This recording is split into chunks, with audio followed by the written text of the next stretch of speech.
Здравствуйте! В эфире музыкальная программа «От всей души». Изиго тух баянтала. Богатая степь с горячей травой. Так в народе называют родное село нашего отца, дедушки Тимура Домуйоловича Кулара, который сегодня отмечает свой 55-летний юбилей.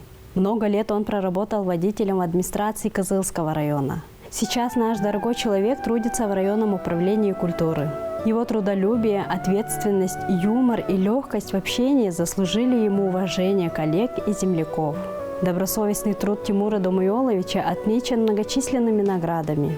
От всей души желаем нашему отцу богатырского здоровья, крепости духа и долгих лет счастливой жизни рядом с нами. От супруги Урану Канзаноловны, сына Демира, дочери Дианы, невестки Натальи и внука Булата.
Это была музыкальная программа «От всей души», где вы всегда можете подарить своим близким минуты счастья и радости.